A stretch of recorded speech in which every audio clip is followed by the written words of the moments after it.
MSP ಚಾನಲ್ನ ಎಲ್ಲರೂ like ಮಾಡಿ, ಸಬ್ಸ್ಕ್ರೈಬ್ ಮಾಡಿ. ಆಮೇಲೆ ನಿಮ್ಗೆ ಹೇಗೆ ಅನಿಸ್ತಿದೆ ಅನ್ನೋದನ್ನು ಕಮೆಂಟ್ ಮಾಡಿ ತಿಳಿಸಿ.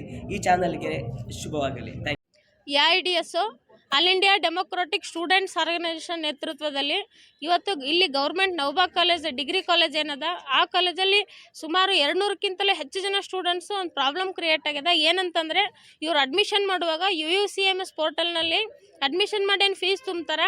ಸೊ ಆ ಟೈಮಲ್ಲಿ 2 ಸಬ್ಜೆಕ್ಟನ್ನು ಡ್ಯುಯಲ್ ಸಬ್ಜೆಕ್ಟನ್ನು ಆಯ್ಕೆ ಮಾಡಬೇಕಾಗ್ತದೆ. ಅಲ್ಲಿ ಇವ್ರಿಗೆ ಆಪ್ಷನ್ ತೋರಿಸೋದೆ ಒಂದೇ ಸಬ್ಜೆಕ್ಟನ್ನು ತೋರಿಸೋದೆ. ಹಾಗಾಗಿ ಇಷ್ಟು ಜನ ಸ್ಟೂಡೆಂಟ್ಸು ಕೂಡ ಒಂದೇ ಸಬ್ಜೆಕ್ಟನ್ನು ಆಯ್ಕೆ ಮಾಡ್ಯಾರ. ಇಷ್ಟುವರೆಗೂ ಕೂಡ ಏನೂ ಸಮಸ್ಯೆ ಆಗಿಲ್ಲ. ಬಟ್ ಈಗ ಸಡನ್ನಾಗಿ ಸರ್ಕ್ಯುಲರ್ ಹೊರಡಿಸಿದ್ದಾರೆ. ಯಾರು 2 ಸಬ್ಜೆಕ್ಟನ್ನು ಆಯ್ಕೆ ಮಾಡಿಲ್ಲ ಅವರು 1500 ರೂಪಾಯಿ ಫೀಸನ್ನು ಕಟ್ಟಬೇಕು, ದಂಡ ಕಟ್ಟಬೇಕು. ಅದನ್ನು ಸರಿ ಮಾಡಿಸ್ಬೇಕು ಅಂಥೇಳಿ ಸರ್ಕ್ಯುಲರ್ ಹೊರಡಿಸಿದ್ದಾರೆ. ಸೊ ಇದನ್ನು ಈ ಕೂಡಲೇ ಏನು ದಂಡ ಕಟ್ಟಬೇಕು ಅಂಥೇಳಿ ಆದೇಶನ ಹೊರಡಿಸಿದ್ದಾರೆ. ಇದನ್ನು ಈ ಕೂಡಲೇ ಕೈ ಬಿಡಬೇಕು. ಮತ್ತು ವಿದ್ಯಾರ್ಥಿಗಳ ಸಬ್ಜೆಕ್ಟನ್ನು ಯಾವುದು ಆ ಪೋರ್ಟಲ್ದಿಂದ ಪ್ರಾಬ್ಲಮ್ ಆಗೋದಲ್ಲ ಅದನ್ನು ಸರಿ ಮಾಡಬೇಕು ಅಂಥೇಳಿ ನಾವು ಈ ಪ್ರತಿಭಟನೆ ಮೂಲಕ ಒತ್ತಾಯಿಸ್ತಾ ಇದ್ದೀವಿ. ನನ್ನ ಹೆಸರು ಕಾವೇರಿ ರಾಜಪೂತ್, AIDS ಸೆಕ್ರೆಟ್ರಿ. ನನ್ನ ಹೆಸರು ಶಿವಕುಮಾರ್ ಬೆನೋಡ್ ಸರ್. ನಾ ಸರ್ಕಾರಿ ಪ್ರಥಮ ದರ್ಜೆ ಕಾಲೇಜ್ನಾಗ ಫಿಫ್ತ್ ಸೆಮ್ ಸ್ಟಡಿ ಮಾಡತ್ತೀನಿ ಸರ್. ಆ ಫಿಫ್ತ್ ಸೆಮ್ ಅಡ್ಮಿಷನ್ ಮಾಡಾಗ ನಮ್ಗೆ UUCMS ಪೋರ್ಟಲ್ನಾಗ ಫೀಸ್ ಕಟ್ಟತ್ತಂದು ನೋಟಿಸ್ ಹಾಕಿದ್ದಾರೆ ಸರ್ ಕಾಲೇಜ್ ವತಿಯಿಂದ. ನಾವು ಕಾಲೇಜ್ ವತಿಯಿಂದ ಹಾಕಿದಾಗ ನಾವು UUCMS ಓಪನ್ ಮಾಡಿದಾಗ ನಮಗೊಂದು ಸಬ್ಜೆಕ್ಟ್ ಚಾಯ್ಸಿಂಗ ಇದು ಬಂದಿತ್ತು ಸರ್. ಸಬ್ಜೆಕ್ಟ್ ಚಾಯ್ಸ್ ಮಾಡಾಗ ಅವಾಗ 2 ಸಬ್ಜೆಕ್ಟ್ ಚಾಯ್ಸ್ ಮಾಡೋದು ಕೊಟ್ಟಿದ್ದು ಸರ್. ನಾವು 2 ಸಬ್ಜೆಕ್ಟ್ ಚಾಯ್ಸ್ ಮಾಡಿದ ಆವಾಗ 2 ಸಬ್ಜೆಕ್ಟ್ ಆಯ್ಕೆ ಮಾಡಿ ನಾವು ಓಕೆ ಕೊಟ್ಟಾಗ ಅದು ಎರರ್ ಪ್ರಾಬ್ಲಮ್ ಇದ್ದ ಕಾರಣ ನಾವು ಒಂದೇ ಸಬ್ಜೆಕ್ಟ್ ತೊಗೊಂಡು ಓಕೆ ಆಗ್ಬಿಡ್ತು ಸರ್. ಅವಾಗ ಫೀಸಾಗಿ ಕಟ್ಟಿದ್ದೀವಿ ನಾವು. ಫೀಸ್ ಕಟ್ಟಿದಾಗ ತಕ್ಷಣ ಈಗ ಸದ್ಯ ನಮಗೆ ಫೀಸ್ ರೆಸಿಪ್ಟ್ ಒಳಗೆ ಅವ್ರು 2 ಸಬ್ಜೆಕ್ಟ್ ಕೊಟ್ಟರು ಸರ್. ನಮ್ಮ ಹತ್ರ ಅದು ಪ್ರೂಫ್ ಅದ ರೀ. ಅವರಿಬ್ಬರು 2 ಸಬ್ಜೆಕ್ಟ್ ನಮ್ಗೆ ಅಂದ್ರೆ ಫೀಸ್ ಎಷ್ಟು ತೊಗೊಂಡು ಹೊತ್ತಂದು ನಮಗೆ ಅಂದ್ರೆ ಒಂದು ಡೌನ್ಲೋಡ್ ಕಾಪಿ ಕೊಟ್ಟಾರೆ ನಮ್ಗೆ. ಈಗ ಸದ್ಯ ನಮ್ಮ ಆಂತರಿಕ ಪರೀಕ್ಷೆ ಬಂದವ್ರು ಇಂಟರ್ನಲ್ ಮತ್ತು ಎನ್ಯುವಲ್ ಎಕ್ಸಾಮ್ ಬಂದವ್ರು ಸನಿ. ಈಗ ಸದ್ಯ ಅವರು ನೋಟಿಸ್ ಕಳಿಸ್ಯಾರ ಒಂದು ಯಾರು ಒಂದೇ ಸಬ್ಜೆಕ್ಟ್ ಅವು ಚಾಯ್ಸ್ ಮಾಡಿದ್ದೀರಿ. ಈಗ ಸದ್ಯ ಯಾರು ಅಂದ್ರೆ ಡ್ಯುಯಲ್ ಮಾಡಬೇಕು, ಯಾವ ಡ್ಯುಯಲ್ ಮಾಡ್ಬೇಕಂದ್ರೆ 1500 ರೂಪಾಯಿ ಪ್ರತಿಯೊಬ್ಬ ಹುಡುಗರು ಕಟ್ಟಬೇಕಂತಂದು ಟೋಟಲಾಗಿ 211 ಹುಡುಗರು ಅದಾರ ಸರ್. 1,500 ರೂಪಾಯಿ ಅಂದ್ರೆ ಎಲ್ಲ ಹುಡುಗರಿಗೆ ಜಾಸ್ತಿ ಆಗ ಸರ್. ಅದಕ್ಕಾರ ಇದು 1,500 ರೂಪಾಯಿ ಕೈ ಬಿಡ್ಬೇಕಂತ ನಾನು ಕೇಳ್ಕೊತಾರೆ. ಶಿವಕುಮಾರ್ ಬೆನೋರುತ್ತಾರೆ.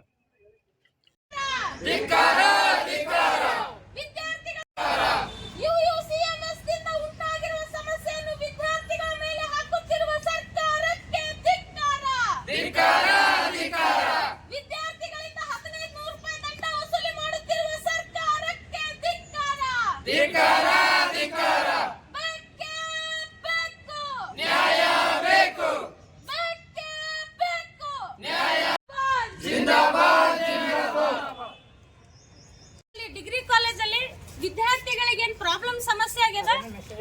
UUCMS ಪೋರ್ಟಲ್ನಲ್ಲಿ ಏನು ವಿದ್ಯಾರ್ಥಿಗಳು ಅಡ್ಮಿಷನ್ ಮಾಡುವಾಗ ಇದನ್ನ ಆ ಒಂದು ಆನ್ಲೈನ್ ಪೋರ್ಟಲ್ದಿಂದ ಏನು ಅಡ್ಮಿಷನ್ ಮಾಡ್ತಾರ, ಇಲ್ಲಿ ಸಮಸ್ಯೆ ಕ್ರಿಯೇಟ್ ಆಗಿದೆ. ಆಕ್ಚುಲಿ ಇದು NEP ಬಂದಾಗಿಂದ ಹಿಡಿದು ಕೂಡ ಈ ಸಮಸ್ಯೆ ಕ್ರಿಯೇಟ್ ಆಗ್ಲಿಕ್ಕತ್ತದ. ಈ ಸಲ ವಿದ್ಯಾರ್ಥಿಗಳು ಅಡ್ಮಿಷನ್ ಮಾಡುವಾಗ ಏನದ ಡ್ಯುಯಲ್ ಸಬ್ಜೆಕ್ಟ್ 2 ಸಬ್ಜೆಕ್ಟ್ ಅನ್ನ ಚಾಯ್ಸ್ ಮಾಡಬೇಕಾಗ್ತದ. ಅಲ್ಲಿ ಪೋರ್ಟಲ್ ಒಳಗೆ ಇವ್ರಿಗೆ ಒಂದೇ ಸಬ್ಜೆಕ್ಟ್ ತೋರಿಸಿರೋದ್ರಿಂದ ಸ್ಟೂಡೆಂಟ್ಸ್ ಎಲ್ಲರೂ ಕೂಡ ಒಂದೇ ಸಬ್ಜೆಕ್ಟ್ ಅನ್ನ ಆಯ್ಕೆ ಮಾಡಿದ್ದಾರೆ. ಸುಮಾರು ಆ ಕಾಲೇಜಲ್ಲಿ 200ಕ್ಕಿಂತ ಹೆಚ್ಚು ಜನ ವಿದ್ಯಾರ್ಥಿಗಳು ಈ ತರ ಸಮಸ್ಯೆ ಆಗಿದೆ ಇಷ್ಟು ಜನಕ್ಕೆ. ಅವಾಗ ಅಲ್ಲಿ ಪೋರ್ಟಲ್ ಒಳಗೆ ಒಂದೇ ಸಬ್ಜೆಕ್ಟ್ ತೋರಿಸಿರೋದ್ರಿಂದ ವಿದ್ಯಾರ್ಥಿಗಳೆಲ್ಲರೂ ಕೂಡ ಒಂದೇ ಸಬ್ಜೆಕ್ಟ್ ಅನ್ನ ಆಯ್ಕೆ ಮಾಡಿದ್ದಾರೆ. ಬಟ್ ಈಗ ಯಾರು 2 ಸಬ್ಜೆಕ್ಟ್ ಅನ್ನ ಆಯ್ಕೆ ಮಾಡಿಲ್ಲ ಅವ್ರಗಳಿಗೆ 1500 ರೂಪಾಯಿ ದಂಡ ಕಟ್ಸ್ಕೊಳಿಕತ್ತಾರೆ ಸ್ಟೂಡೆಂಟ್ಸ್ ಕಡೆಯಿಂದ. ಇಲ್ಲಿ ಎಷ್ಟೋ ಜನ ವಿದ್ಯಾರ್ಥಿಗಳು ದಿನ ಕೆಲಸ ಮಾಡ್ಕೊಂಡ್ಬಂದು ಕಾಲೇಜ್ ಕಲಿತಾರೆ. ಇನ್ನೊಂದ್ ಕಡೆ ಎಷ್ಟೋ ಜನ ಅಪ್ಪ ಅಮ್ಮಂದಿರು ದಿನ ಕೂಲಿ ಮಾಡ್ಲಿಕ್ಕೆ ಹೋಗುವಂತ ಪೇರೆಂಟ್ಸ್ ಅದಾರ. ಬಹಳ ಕಷ್ಟದಲ್ಲಿ ಬಡತನದಲ್ಲಿ ಇವತ್ತು ಶಿಕ್ಷಣ ಕಲೀಲಿಕ್ಕೆ ಬರ್ತಾರ. ಇಂಥ ಪರಿಸ್ಥಿತಿ ಒಳಗೆ ಸರ್ಕಾರ ಇವರಿಂದ 1500 ರೂಪಾಯಿನ ಏನ್ ದಂಡ ವಸೂಲಿ ಮಾಡ್ಲಿಕ್ಕತ್ತದ, ಇದು ಈ ಕೂಡಲೇ ಕೈ ಬಿಡಬೇಕು. UUCMS ದಲ್ಲಿ ಏನ್ ಸಮಸ್ಯೆ ಉಂಟಾಗಿದೆ ಆ ಸಮಸ್ಯೆನ ಬಗೆಹರಿಸಬೇಕು. ವಿದ್ಯಾರ್ಥಿಗಳಿಗೆ ನ್ಯಾಯ ಒದಗಿಸ್ಕೊಡ್ಬೇಕು. ವಿದ್ಯಾರ್ಥಿಗಳದ್ದು ಏನ್ ರಿಜಿಸ್ಟ್ರೇಷನ್ ಮಾಡ್ಕೋಬೇಕಾಗಿದೆ ಅದನ್ನ ದಂಡನ ಕೈ ಬಿಟ್ಟು ವಿದ್ಯಾರ್ಥಿಗಳಿಗೆ ನೆಕ್ಸ್ಟ್ ಎಕ್ಸಾಮ್ ಅಪ್ಲಿಕೇಶನ್ ಹಾಕ್ಲಿಕ್ಕೆ ಅದೆಲ್ಲ ಅವಕಾಶ ಮಾಡಿಕೊಡ್ಬೇಕು ಅಂತ ಹೇಳಿ ಈ ಪ್ರತಿಭಟನೆ ಮೂಲಕ ನಾವು ಒತ್ತಾಯಿಸ್ತಾ ಇದ್ದೀವಿ.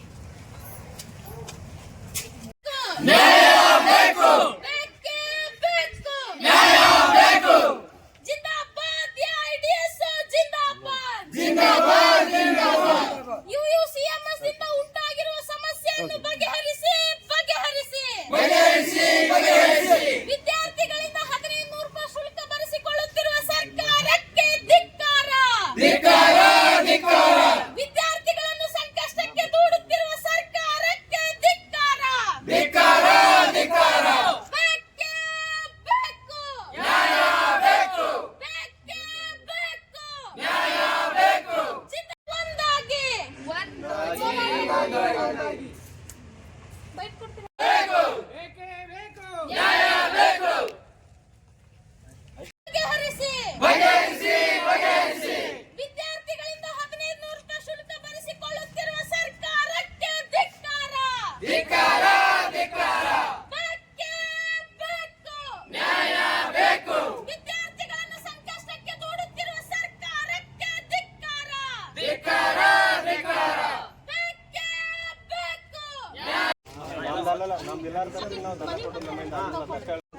ನಾವು ಏನು ಮಾಡ್ಬೇಕಾದ್ರೆ ನಾವು ಕರೆಕ್ಟಾಗೆ ಮಾಡೇವ್ರಿ. ಇದು ಅವ್ರು ಸರಿಯಾಗಿ ಮೇಲೆ ಇದು ಕಳಿಸಿಲ್ರಿ ಅವ್ರಿಗೆ. ಇದರಿಂದ ನಮ್ಮ ತಪ್ಪೇನೂ ಇಲ್ಲ.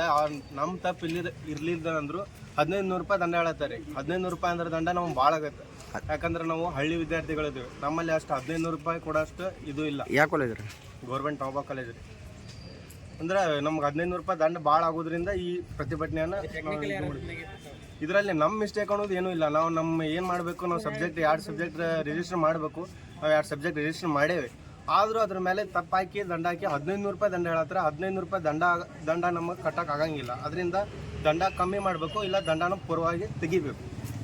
ಇವತ್ತೇನು ಮಾಡ್ತಿದ್ದೀರಾ? ಪ್ರತಿಭಟನೆ ಮಾಡತ್ತಾರೆ ಸರ್.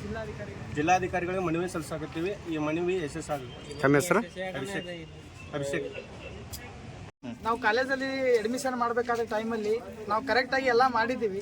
ಆ ಸಂದರ್ಭದಲ್ಲಿ ಸಿಂಗಲ್ ಸಬ್ಜೆಕ್ಟ್ ಡಬಲ್ ಸಬ್ಜೆಕ್ಟ್ ಅಂತ ಬಂದಂಥ ಸಂದರ್ಭದಲ್ಲಿ ನಾವು ಇದರಿಂದ ವಿದ್ಯಾರ್ಥಿಗಳಿಗೆ ಮಾಡೋದ್ರಿಂದ UUCMS ನಾವು ರಾಣಿ ಚೆನ್ನಮ್ಮ ಯೂನಿವರ್ಸಿಟಿಯಿಂದ ಮಾಹಿತಿ ಪಡೆದುಕೊಂಡಿದ್ವಿ. ಇದು ಯೂನಿವರ್ಸಿಟಿ ಸರ್ಕ್ಯುಲರ್ ಅಲ್ಲ, ಇದು ಕಾಲೇಜವ್ರು ಮಾಡಿರ್ತಕ್ಕಂಥ ಸರ್ಕ್ಯುಲರ್. ಕಾಲೇಜ್ದವರು ಅವ್ರು ಏನು ಹೇಳ್ತಾರೆ ಅವರೇ ಕೂಡ ಇದನ್ನು ಬಗೆಹರಿಸಬೇಕು. ಇದರಲ್ಲಿ ಆಗ್ತಕ್ಕಂಥ ವಿದ್ಯಾರ್ಥಿಗಳಿಂದ ಯಾವುದೇ ಕೂಡ ಹಣವನ್ನು ವಸೂಲಿ ಮಾಡಬಾರ್ದು. ಅದೇ ನಾವು ಕೇಳಿದ ಈಗ ಎಲ್ಲ ವಿದ್ಯಾರ್ಥಿಗಳು ಹೇಳೋದಪ್ಪ ಅಂದ್ರೆ ಪೇಮೆಂಟ್ ಮಾಡಿದ ತಕ್ಷಣ ಮತ್ತು ಆ ಅಡ್ಮಿಷನ್ ಅಮೌಂಟನ್ನು ಕಟ್ಟಿದ ತಕ್ಷಣ ಆನ್ಲೈನಲ್ಲಿ ಬಂದಿರೋದು ಪಿ ರೆಸಿಪ್ಟಲ್ಲಿ ಕೂಡ ಡಬಲ್ ಸಬ್ಜೆಕ್ಟ್ ಎಲ್ಲರೂ ಕೂಡ ಪ್ರಿಂಟ್ ಬಂದಿದೆ. ಸಕ್ಸಸ್ ಆದ ತಕ್ಷಣ ವಿದ್ಯಾರ್ಥಿಗಳ ಇದು ಪೋರ್ಟಲ್ಗೆ ಡಬಲ್ ಸಬ್ಜೆಕ್ಟ್ ಬಂದಿದೆ. ಬಟ್ ಕೋರ್ಸ್ ರಿಜಿಸ್ಟ್ರೇಷನಲ್ಲಿ ಸಬ್ಜೆಕ್ಟ್ ಬರ್ತಾ ಇಲ್ಲ. ಇದು ಕೂಡಲೇ ಇದು ವಿದ್ಯಾರ್ಥಿಗಳಿಗೆ ನ್ಯಾಯ ಒದಗಿಸಿಕೊಡ್ಬೇಕು. ಮತ್ತು ಈ ಮುಂದೆ ಇದೇ ರೀತಿ ಯಾವುದೇ ವಿದ್ಯಾರ್ಥಿಗಳಿಗೆ ಅನ್ಯಾಯ ಆಗಬಾರ್ದು. ವಿದ್ಯಾರ್ಥಿಗಳ ಪರವಾಗಿ ನಿಂತು ಈ ಕಾಲೇಜ್ನವರಲ್ಲಿ ಇದು ಯಾವುದೇ ರೀತಿ ವಸೂಲಿ ಮಾಡಬಾರ್ದು. ಇದು ವಿದ್ಯಾರ್ಥಿಗಳ ಪರವಾಗಿ ಮುತುವರ್ಜಿ ವಹಿಸ್ಕೊಂಡು ಈ ಕಾರ್ಯವನ್ನು ಯಶಸ್ವಿಯಾಗಿ ಗೊಳಿಸಬೇಕು ಮತ್ತು ಸಂಪೂರ್ಣವಾಗಿ ಉಚಿತವನ್ನು ವಿದ್ಯಾರ್ಥಿಗಳಿಗೆ ಮಾಡೇಬೇಕು. ಯಾಕಂದ್ರೆ ಬಡ ವಿದ್ಯಾರ್ಥಿಗಳಿಗೆ ಅನುಕೂಲ ಮಾಡಿಕೊಡ್ಬೇಕು. ಯಾರು ಕೂಡ ಇಲ್ಲಿ ಸರ್ಕಾರಿ ಪ್ರಥಮ ದರ್ಜೆ ಕಾಲೇಜಿಗೆ ಬರೋದು ಅಮೌಂಟ್ ಮತ್ತು ಅಲ್ಲಿ ಇರ್ತಕ್ಕಂಥ ಫೀ ಸಲುವಾಗೇ ಬಂದಿರ್ತಾರೆ ಹೊರತು ಇಲ್ಲಿ ಇದು ಕಟ್ಟತಕ್ಕಂಥ 3000 ದಂಡ ಇರ್ತೈತಿ. 3000 ರೂಪಾಯಿ ಅಡ್ಮಿಷನ್ ಫೀ ಇರ್ತೈತಿ. ಆ ಕಾಲೇಜ್ ಫೀಯನ್ನು ಕೊಟ್ಟಿದ್ದಾರೆ. 3000 ಕೊಡೋದಲ್ಲೇ ಅರ್ಧಕ್ಕಿಂತ ಹೆಚ್ಚು ಕೂಡ ದಂಡನ ವಸೂಲಿ ಮಾಡ್ತಾ ಇದ್ದಾರೆ. ಈ ದಂಡವನ್ನು ಕೂಡಲೇ ಕೈ ಬಿಡ್ಬೇಕಂತೇಳಿ ನಾವು ಆಗ್ರಹ ಮಾಡ್ತೀವಿ. ತಮ್ಮ ಹೆಸರು ಸರ್? ಶಿವರಾಜ್ ಕುಮಾರ್ ಅಂತೇಳಿ. ದೂಡುತ್ತಿರುವ ಸರ್ಕಾರಕ್ಕೆ ಧಿಕ್ಕಾರ. UUCMS ಇಂದ ಉಂಟಾಗಿರುವ ಸಮಸ್ಯೆಯನ್ನು ಬಗೆಹರಿಸಿ. ಬೇಕೇ ಬೇಕು. ನ್ಯಾಯ ಬೇಕು. ವಿದ್ಯಾರ್ಥಿಗಳಿಂದ 1500 ರೂಪಾಯಿ ಫೀ ಹೆಚ್ಚಳವನ್ನು ಒಪ್ಪುವುದಿಲ್ಲ. ವಿದ್ಯಾರ್ಥಿಗಳಿಂದ 1500 ರೂಪಾಯಿ ಫೀಸನ್ನು ಭರಿಸಿಕೊಳ್ಳುತ್ತಿರುವ ಸರ್ಕಾರಕ್ಕೆ ಧಿಕ್ಕಾರ. ಅಡ್ಮಿಷನ್ ಮಾಡುವಾಗ ಏನು UUCMS ನಲ್ಲಿ ಏನು ಇದು ಮಾಡ್ತಾರೆ ಸರ್, ಅವಾಗ ಚಾಯ್ಸಿಂಗ್ ಮಾಡ್ಬೇಕಾದ್ರೆ 2 ಸಬ್ಜೆಕ್ಟ್ ಮಾಡ್ಬೇಕು ಸರ್. ಬಟ್ ಅವಾಗ ಆಪ್ಷನ್ ಬರೋದು 1 ಸಬ್ಜೆಕ್ಟ್ ಬಂದದ್ರೆ, ಹಂಗಾಗಿ ಸುಮಾರು 200ಕ್ಕಿಂತ ಹೆಚ್ಚು ಜನ ಸ್ಟೂಡೆಂಟ್ಸ್ ಒಂದೇ ಸಬ್ಜೆಕ್ಟನ್ನು ಆಯ್ಕೆ ಮಾಡ್ಯಾರ. ಬಟ್ ಇಲ್ಲಿ ತನಕ ಏನೂ ಹೇಳಿಲ್ಲ. ಬಟ್ ಈಗ ಸರ್ಕ್ಯುಲರ್ ಹೊಡ್ಸಾರ್ರಿ, ಯಾರು 2 ಸಬ್ಜೆಕ್ಟನ್ನು ಆಯ್ಕೆ ಮಾಡಿಲ್ಲಲ್ಲ ಅವರು 1500 ರೂಪಾಯಿ ದಂಡ ಕಟ್ಟಬೇಕು ಮತ್ತು ಅದನ್ನ ರಿಜಿಸ್ಟ್ರೇಷನ್ ಮಾಡಿಸ್ಬೇಕು ಅಂತ ಹೇಳಿ ಸರ್. ಇದು ಸರ್ ಅವ್ರ ಗಮನಕ್ಕೆ ಅವಾಗೆ ತೊಗೊಂಬರ್ಬೇಕಾಗಿತ್ತು ಸರ್, ತೊಗೊಂಬಂದಿಲ್ಲ ಸರ್. ಈಗ ಸಡನ್ನಾಗಿ ಸ್ಟೂಡೆಂಟ್ಸಿಗೆ 1500 ಅಂದ್ರೆ ಹೊರೆ ಆಗ್ತದೆ ಸರ್. ಎಷ್ಟೋ ಜನ ಮಕ್ಕಳು ಇಲ್ಲಿ ಕೆಲಸ ಮಾಡ್ಕೊಂಬಂದು ಕಾಲೇಜ್ ಕಲಿತಾರೆ. ಸೊ ಈ ಕೂಡಲೇ ಇದನ್ನು ಕೈ ಬಿಟ್ಟು ಅದನ್ನೇನು ರಿಜಿಸ್ಟ್ರೇಷನ್ ಮಾಡೋದ ಮಾಡಬೇಕು ಅಂತ ಹೇಳಿ ಈ ಮೂಲಕ ನಾವು ಒತ್ತಾಯಿಸ್ತೀವಿ ಸರ್. ಹಾಂ ಸರ್, ಕೊಡ್ತೀವಿ ಸರ್. ಅದು ಇದು ಕೊಡ್ರಿ ಸರ್, ಬರ್ರಿ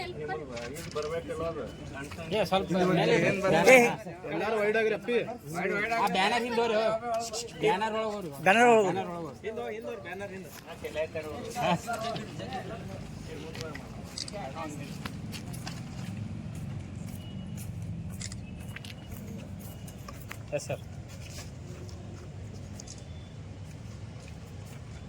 ಅದೇ ಹಾಂ ಸಬ್ಜೆಕ್ಟ್ ತೋರಿಸಿರೋ ಸರ್. ಈ ಸಲ ನೀವು ಹೇಳೋದು ಅರ್ಥ ಆಯ್ತು. ನಾನು ಅದ್ರಾಗ ನೀವು ಒಂದೇ ಮಾರ್ಕ್ ಮಾಡಿರಿ. ಅವ್ರು ಒಂದ ಹೇಳತ್ತಾರೆ ಮಾಡಿದಕ್ಕೆ ಸಾಕ್ಷಿ ಅವರೇ UUCMS ಡೌನ್ಲೋಡ್ ಆಗಿರೋ ಕಾಪಿ ಸರ್. ಫೀಸ್ ಕೊಟ್ಕೊಂಡು 2 ಸಬ್ಜೆಕ್ಟ್ ಕೊಟ್ಕೊಂಡಾರಿ. ಆದ್ರೆ ನಮ್ಗೆ ಹೇಳತ್ತಾರ ಈಗ ಒಂದೇ ನೀವು ಟಿಕ್ ಮಾಡಿರಿ, ಇದ್ರ ಒಂದ ಗೋತ್ ಮಾಡಿರ ಹೇಳತ್ತಾರ. ಈಗ ಅದು ತಿಳ್ಪಡಿ ಮಾಡ್ಬೇಕಂದ್ರೆ ಅವನ್ನ ಸ್ಟೂಡೆಂಟ್ ಅಂತ ಸರ್. ಹೆಲ್ಪ್ಲೈನ್ ಇಂದ ಮಾತಾಡಿದ್ವಿ ಸರ್. ಇದು ಕಾಲೇಜಿಗೆ ಸಂಬಂಧಪಟ್ಟಿದ್ದು. ಅಂದರೆ ಕಾಲೇಜಲ್ಲಿ ಪ್ರಿನ್ಸಿಪಲ್ಗಳು ಅವ್ರು ಏನು ಆದೇಶ ಹೊರಡಿಸಿರ್ತಾರೆ ಅವ್ರು ಅದರ ಮೇಲೆ ಪ್ರಿನ್ಸಿಪಲನ್ನು ವಿಚಾರಿಸಿ ಅಲ್ಲೇ ಬಗೆಹರಿಸಬೇಕಂತ ಅವರು ಮಾತಾಡಿ ಸರ್. ಈ ಸಮಸ್ಯೆನ ಬಗೆಹರಿಸಿ ಸರ್. 211 ಸ್ಟೂಡೆಂಟ್ ಅದಾರ ಸರ್. ಸೈನ್ಸ್ ಇದ್ದಂಗೆ ಸರ್. BSc BCom ಎಲ್ಲ ಥ್ಯಾಂಕ್ ಯು ಸರ್.